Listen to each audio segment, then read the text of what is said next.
let's just keep talking about food waste.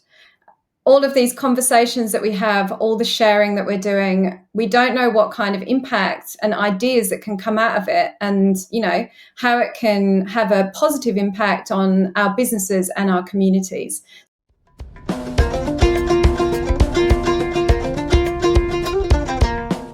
Hello everyone, I'm Dr. Joanne Freeman and I'm joined today by Helen Johnston from Honey and Fox, and you're listening to Food Waste Matters.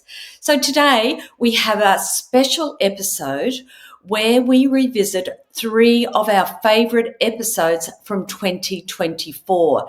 So we'll be showcasing guests who are not only passionate about reducing food waste, but also committed to supporting local farmers.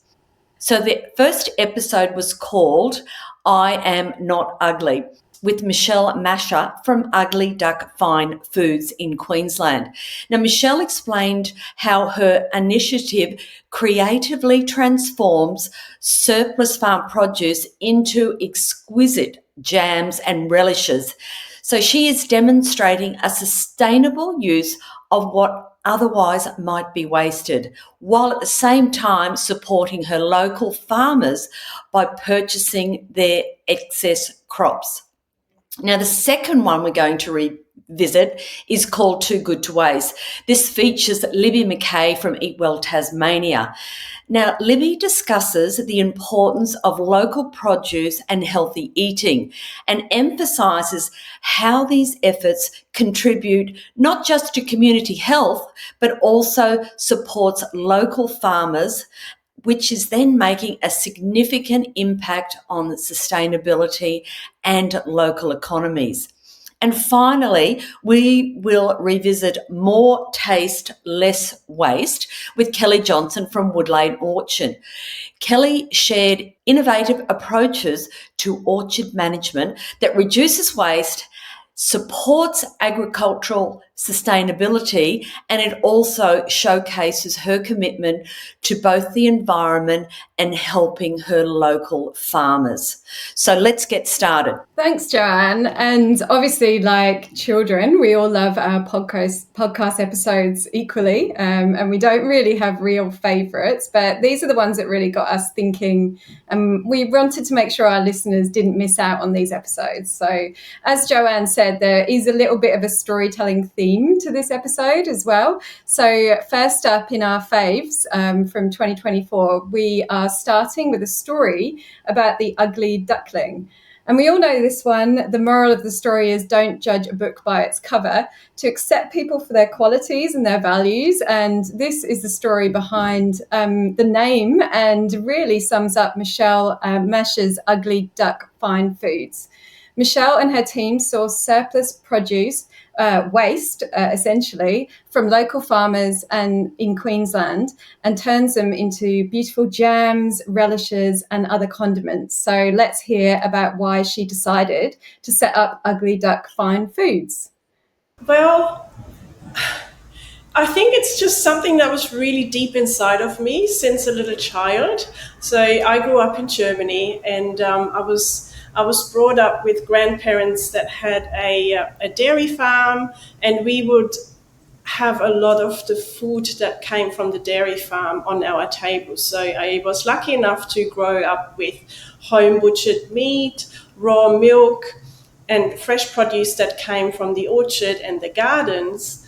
And we would make jams from any leftover or over surplus produce. And it's just like deep inside of me that you would not let anything go to waste. It just makes sense. Like, that's the way that I was raised. I really deeply believe that that's the way it should be. And when I came to Australia, and I'm really passionate about growing my own produce, and I went to visit a few small-scale farmers in the area, and over, I realized that those small-scale farmers, and of course the big ones even more so, they all were sitting on tons of produce that was deemed not good enough. And the concept, I just couldn't wrap my head around. I didn't quite understand why these fruit weren't good enough. Michelle, can I just ask, not good enough for who? It was not good enough for the end consumer to go to the shops. And so the farmer was not sure what to do with that second, third grade produce, and they would simply dump it, compost it, just not use it. And that just broke my heart. It really touched something in me where I thought, this is ridiculous. Why are we doing this? There must be a better way. Clearly, you can make jam out of this, because jam is like the obvious thing that I think about when I see fruit. I'm a jam lover. And nobody was interested in turning their attention to those piles of imperfect produce. It's the specs of those fruit are slightly different. So it might be undersized or oversized. Maybe there's a few scars on the skin, or the color didn't quite develop the way it should. Maybe the farmer even had a hailstorm that came through, and there's a few imperfections on the fruit. But the essence is the fruit is locally grown and fresh, and it tastes absolutely beautiful. There's nothing wrong with it. I'm not a food scientist or anything. I'm a passionate home cook. And so when I started my company, I had no food background, and I set up my recipes and my cooking the way that my grandma taught me, my mum taught me. So we are hands-on, we prep by hand, we cook in a kettle that's a little bit bigger than the home kettle, but it's a very small kettle compared to the big factories. And we use ingredients that anybody would use at home. We don't use any weird anything. We just cook in a big pot like you would at home. And the advantage of this is that because it's a small batch, our cooking is quite fast, and that turns the flavors into beautiful fresh flavors and bright colors. So we are very much in control of the freshness and the color and the beautiful. It just tastes like home cooked, and we get that a lot from people that taste our products, that it tastes just like my auntie used to make it, or like we get really great comments on the flavors that we create. So when I was speaking with Michelle, she'd been in business for 9 years, and it all started at her local farmers markets, where she began selling her jams. So let's hear about Michelle's initial experiences at the markets and how these humble beginnings helped her business flourish. So let's take a listen. Markets are the best place to start, I think, for a food company, because you get instant feedback from the customer. They taste, and they tell you what they taste and what they think, and they might not use the words. People they don't like to be saying that they don't like it, but you can tell it on their faces. So I like to watch people when they taste for the first time and see what goes on in their facial expressions, and then listen to what they're saying. So one interesting thing is that, being German, I started a jam company, and I just made jams and nothing else, because that's what I know and love, and that's what we like to eat. But I very quickly realized that here, especially up here in Queensland, when I did the farmers markets, my customers were asking for things called chutney and relish, and I had no idea what that was. I never heard of it, because it's not a product that exists in Germany. So I had to do some Googling and learn how to make those products, then take them to the markets, and people love them. So funny. Yeah, I had no idea. But now we have quite a large range of a variety of different products. And how good does that award-winning beetroot and rhubarb relish sound? Now, Michelle talks about starting small at the farmers markets. Direct, face-to-face customer feedback really is priceless to understand what your customers like, what they value, and what parts of your story you can connect with them. And also what they think about your products and what they care about. She also beautifully captures the importance of listening to your customers' language. This is such a simple thing, and not only has helped her develop her new products, this is so important for your marketing and building trust with your customers. When someone uses the same language that we use, we're much more likely to feel connected and like this product is for me. to trust and interact with the business. It's like meeting a friend we connect with and wanting to spend more time together. It also means we have a better overall experience as we're not baffled by technical language and, about the product, and we feel confident about what we're buying. So meeting people face to face, as Michelle talks about, really helps us make our customers become part of our story. It's great social proof for brands, but it also builds this community around our products. And this is something that we'll explore in the next clip from our next fave. But Helen, before we move on to the next episode, I had one last question for Michelle during our conversation. I asked her if there was one piece of advice or message she'd like to leave with us all today. What would it be? And Michelle's response really resonated with me, and I think it will with you too. So let's listen to what she had to say. It just makes sense. I think it just comes down to that for me. It just makes sense. It's the right thing to do. Australia is such a rich country, but such a wasteful country. And to me, it's heartbreaking. I look at how much effort goes into growing fruit or vegetables. Look at the resources that go into it, right? It's the growing cycle is so long. It takes months to get from fruit flower to harvest. The farmer puts in all the resources. They do the watering, the weeding, the fertilizing, the picking, and then in the shed at the sorting line, somehow they have to decide that this apple is not good enough because it's too small, or they had a bit of rub on the skin and there's a scar on the skin. And after all the time that they cared for their fruit, just because a superficial imperfection deems it to be not right and should be binned, it's just not right. We need to stop that. And there's so much that can be done with that produce. And yes, there's challenges working with imperfect produce, but it's worth it. It just because it makes sense. I just love that message from Michelle, Helen. It was simple and it's straight to the point. It's just because it Absolutely. makes sense.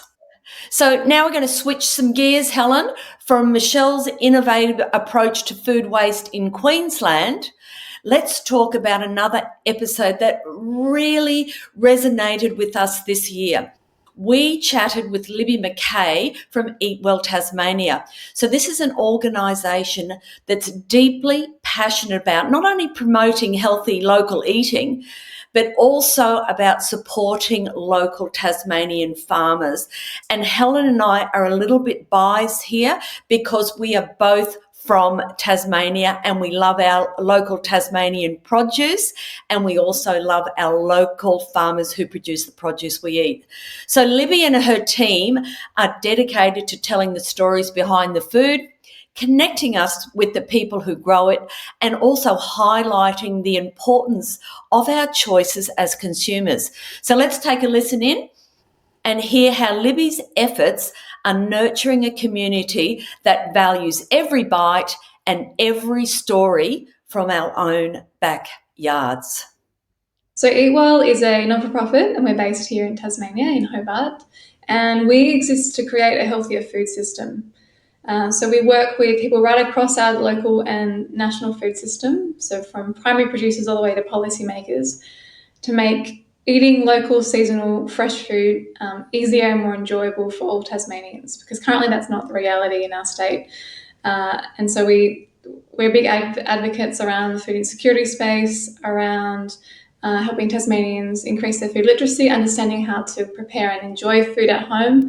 And we also talk now about food waste, because we understand that the skills and understandings around eating better actually correlate really strongly to the things we need to reduce our food waste at home. So pretty much we're engaged with people in every little element of food, preparation, sourcing, and then the sharing of it as well. So Eat Well Tasmania are really building a community to create awareness and change in promoting healthy eating, seasonal local produce, and creating healthy food systems here in Tasmania. I actually went to an event last night, which was an Eat Well Tasmania and Tasmanian University Student Association event called Eat It All. It's if I see an event called Eat It All, I'm going to go, obviously. We weathered the Tasmanian spring in a beautiful outdoor community dinner celebrating local produce and fighting food waste. So the menu was developed by Tom Westcott, a fantastic chef and food waste advocate here in Tassie, and Jay Patty, who is the founder of Pigeonhole Bakers. Delicious bread and pastries, completely addicted to his baking. It was a real education about many creative things we can do with leftover bread and other food that we would otherwise be banished to the bin. And it was a beautiful 5-course dinner, and all the recipes are on the Eat Well Tasmania website. We'll put the link in the show notes. With all the seedlings I've planted in my garden this year, I'm sure I'll be experimenting with the pickling recipe that was on the menu for any of you who have like a glut of veggies that you might otherwise throw away, or you can give them to your neighbours or whatever you choose to do. So if you're not here in Tassie for these community events, they also have a series of really awesome videos and content on their social media and website, which gives some great tips about making things last longer in the cupboards or the fridge, and share inspiring things that we can do with our dishes, how to plan our meals around the seasons and, what we have available, and helping us save time, money, and making it easy to feed ourselves instead of feeding our rubbish bins. Helen, that sounds like a great event last night. You talked about how there was great food there, but I'm not too sure if the weather was great last night in Tasmania. It was pretty rainy. So Libby's work with Eat Well Tasmania not only celebrates the best of what is grown locally, but also brings a face-to-face with some of the real issues our local farmers and consumers face every day. So I asked Libby about some of these challenges she hears about when she's out and about in the community. So let's hear what she had to say. We know that eating well is a really big challenge, particularly to eat seasonally. It takes a lot of skill to eat within the seasons, and those are the skills we've lost over multiple generations. And there's big gaps in our knowledge and understanding around not just where our food comes from, but once we get it home, how to prepare it and eat well. We know that there's barriers around time. We're very convenience-led. We know there's barriers at the moment around cost of living. Food's never been more expensive. And so it's going to take community effort to teach each other and learn from each other. And so we create the space. So, for example, we recently had a community screening event where we screen some of our digital assets, like our films and our educational videos. And that's a space where people can come together to learn about where their food comes from, but also how to use it and not waste it at home. And then we're there as well with recipe cards. We think of ourselves as a connector. We connect people throughout the food system, but also community members to resources, programs, and people that can help them to eat well. So the challenges are probably around time, cost of living, but then also that skill set. Cooking is a tricky one to navigate when you haven't had role models in your life, be it they weren't in your family home, and then maybe you didn't engage with that at school, and then you're out in the community as an adult and you haven't had those people, those foodie people or people that can help you and role model those behaviours. So that's why a big part of our campaigns is using champions, we call them, or role models. So be it a chef or a producer or a great home cook, and they act as these role models that embody the behaviours and the attitudes towards food that we would love to see replicated in every Tasmanian home. So it's interesting, Helen, that one of the challenges is that people just don't know how to cook. We don't grow up having those role models. So this really resonated with me because my challenge is just that. My mum was a full-time working parent, so she didn't have much time to spend in the kitchen, and she certainly didn't have the time to pass down any cooking tips or tricks to us. Even today, none of us, that's me and my two sisters, like to cook or even are good cooks. Yeah, well, that's really similar here. And actually, I think my mum found it quite stressful in the kitchen and has passed that down to me. But she did have some staple dishes, and I'm sure she wouldn't mind me saying that she didn't really enjoy spending a lot of time being creative in the kitchen. And it was very much about what we could afford. So this is about making more out of what we have access to, and also celebrating it. So a completely different way of looking at, meal times. So one of the things that I found really interesting in the interview was how Libby works with the local food producers and what was important to them, like where the food actually comes from. That's certainly something that was never discussed around my dinner table when we were growing up. And food producers are often forgotten in our food transactions in the store or at the restaurant. You see the chef or you see the shop owner, and you don't think about where that product was actually grown. So let's listen to Libby talk a little bit about that. None of our work could exist without local production of food producers. Their work is often happens kind of in the shadows. Unless you're working in the food industry, you mightn't have ever met or engaged with a farmer or a producer. And we, underlying all of our work, is this story and this mission to reconnect eaters to where their food comes from. Because we know that when we have a greater understanding of the production of food, we value it more, and we're potentially more inclined and motivated to learn how to eat that food, not waste that food, enjoy that food. And also, it's just a very special place to live and eat in Tasmania. We have incredible food production. It's a fiercely intellectual, incredibly difficult job to grow food. And there's also, we think of ourselves also as storytellers, and there is a bounty of stories to be told when you meet these producers, because they're incredible people, and they're working within the seasons, within a really challenging environment. So there's great stories there, there's great learnings there that can be applied in the home. Working with them really looks different depending on who they are and what they're about. We like to think that we approach that really open-mindedly. So there's some producers that are really passionate about soil health, some that are really passionate about ensuring that their food is, people understand how to use the glut of a harvest. There's currently, now we're in like the beginnings of autumn, and here in Tassie, that's a real bounty of a season that pretty much everything's available at once, and you need the skills to understand how to preserve things for later, or community to share the produce. So there's sometimes that's the story they want to tell. Other times they're really passionate about waste.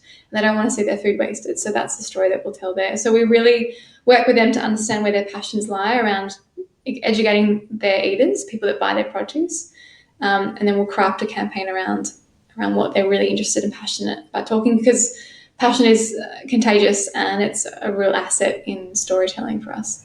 We often forget where the food we eat actually comes from. And I love how Eat Well are focused on telling the stories of our producers. And Libby talks about that in this segment. We know from the work that we do how important it is to tell the story of the people, places, processes, and how our products are made, the provenance story of our food.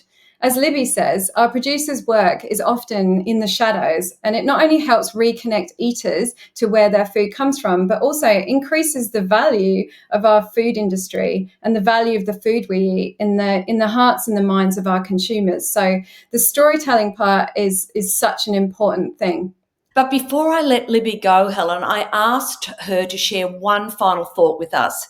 She's been at the heart of connecting us with the goodness of Tasmanians' local produce and the stories of the people behind it. So let's listen to her key message for all of us listening in today. I think there's lots of great useful tips and tricks, like using your freezer and storing food correctly. But actually, I think my call to action would be a little more curious about where your food comes from. I think this understanding of the time, intellect, and passion that goes into food production is a really untapped story and motivator to helping us all reduce our food waste. I think magic things start to happen when you are more engaged in your food system. Food starts to kind of become this real powerful tool that you realise that you can use to not just help yourself eat better, save waste, but also create a really strong, resilient community around. So my kind of ask would be, maybe think about where the food you're eating tonight came from, who grew it, and are you happy with how it's grown and where it's come from, and could you make changes around? Well, from Tasmania, we now head over to South Australia, where I had the fantastic opportunity to meet face-to-face with our next guest, Helen Johnston from Woodlane Orchard.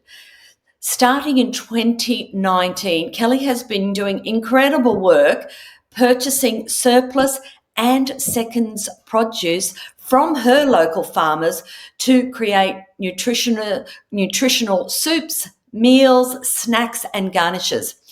Kelly has a strong commitment to supporting farmers and minimising her environmental impact. So Woodlane Orchard is another prime example of sustainable practice in action. I caught up with Kelly right in the heart of all at her bustling commercial kitchen at Murray Bridge. So let's dive back into that conversation and hear more about how Woodlane Orchard turned a simple idea into a thriving business. So I was a scouter for 15 years. I had 3 beautiful sons and I did scouting with them. And during that time, did lots of hiking, and a lot of the hiking food wasn't super palatable to the kids. They didn't really like it, or it was just too expensive. So we used to put together rice and polenta and pasta and all sorts, and the kids would create dehydrated meals. So I'd collect and dry out all sorts of things, and they'd have a blast making their meals. So when I started looking at all the surplus vegetables that I had, I thought, well, I can do that, but I'll do it to a family size, so that it's simple for families to have a shelf-stable meal, add water, and they get a really lovely meal at the end of the day. And I did that, and it went really well. But then I had lots of people coming to me saying, there's too much food in the bag. We want smaller, we want lighter, we want to be able to take your products on our hikes, cycling and sailing. And so I then downsized again back to a hike-size meal. So we have a Woodlane product for the family. We have a Spiker product for the very lightweight traveller, and all born out of scouting. So, had I not scouted, I would never have ever come up with the idea. Joanne, I'm really jealous that you got to meet Kelly face-to-face at Woodlane Orchard because she's so great to listen to and she's got so much passion and her products look fantastic. It'd be really great to take some of those on a bushwalk, in particular some of the dehydrated things. It would be nice to have a delicious snack while we're out in the wilderness. And you know what else, Helen? It's great for us caravanners as well, where we pull up late one evening and all we have to do is heat up the billy and we've got a really great meal thanks to Helen Johnston. And one of the things that became really evident when I listened to Kelly was just how passionate she was about her local community as well, not just her products. She had some fantastic ideas on how local regional communities could work together to reduce food waste. So we're going to hear a little bit more from her now. Sure. I would love to see, certainly in our region, I think it could be replicated in every region, that you have a hub, you have somewhere or someone who's able to logistically know where all the waste is, where all the food surplus is, and are able to generate that out to individual businesses. And then finally, we have Monardo Zoo in our region. So if we had somebody who could say, well, we've got lemons, peaches, put it out so the humans can eat as much of it as possible, and whatever waste is left, it could go through to Monardo Zoo for the animals there.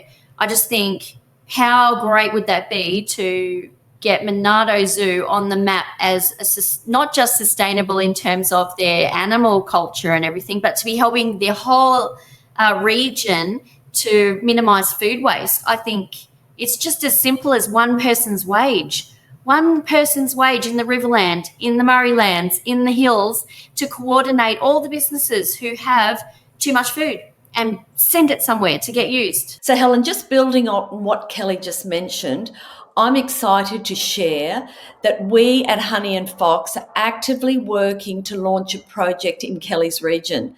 And it was actually inspired by her innovative ideas.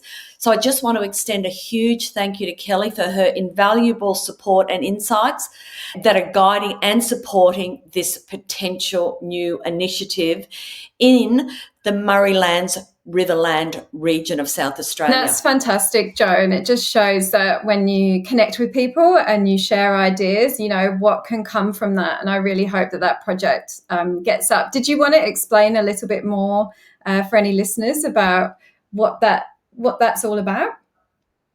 Thanks, Helen, for that segue. Actually, we have just published an episode about that very project. So in the show notes, we'll provide the link to that particular podcast episode. It's all about a bigger picture around food waste and circular economy. So it's a really interesting listen. And finally, let's hear Kelly's takeaway message for all of our listeners. I think it's like, you know, we're always talking about climate change at the moment, and food waste is such a huge part of that. You know, we have to be able to feed our planet, our children. You should be thinking about it every day. You know, so many people are so wasteful with what they just chuck in the bin and things like that, or they have little, you know, a fruit tree in the backyard and they go, oh, well, and they just let it drop on the ground when 3 doors down somebody's hungry. You know, share your wealth. Get out there. If you've got something extra, ask around. Somebody's always going to want to use it. And in terms of starting your own business, you know, I've been approached by so many people since our landline episode. How do I do it? Just get a couple of dryers and start. Like, it's not hard. Start stockpiling, and once you've got that product sitting on the shelf, someone's going to want it. Get out there, talk about it, talk about food waste. And if you talk about it, you'll be amazed at the amount of people that come out of the woodwork with ideas or want to share or want to help. It's just talk about it. So I think the resounding message from all of the guests on this episode is, let's just keep talking about food waste. All of these conversations that we have, all the sharing that we're doing, we don't know what kind of impact and ideas that can come out of it, and, you know, how it can have a positive impact on our businesses and our communities. So let's just keep the conversation going. And that's what we're doing on Food Waste Matters. So that's all for today's episode. We really hope the stories from our guests have inspired you to think differently about food waste. Interestingly, I think that all of our guests have really emphasised the critical role of collaborating closely with farmers and producers to utilise surplus produce effectively. By forming partnerships to produce or promote surplus fruits and vegetables and other products, they not only prevent valuable produce from going to waste, but also help communicate the hard work and value behind the produce. This approach is really essential to educating consumers and fostering a greater appreciation for local produce. Not quite so perfect fruit and vegetables, which could ultimately contribute to significant reductions in food waste. So that wraps up another episode of Food Waste Matters. And if you have any questions or want to share your own efforts in reducing food waste, please just email us on foodwastematters.com.au, as we'd love to hear from you. And don't forget to check out the show notes for more details, including the website links of all three guests we discussed today, so you can learn more about the incredible work they're doing. So thanks for joining us, and remember, every small action counts in our journey to reduce food waste. So just keep talking, and we'll see you next time.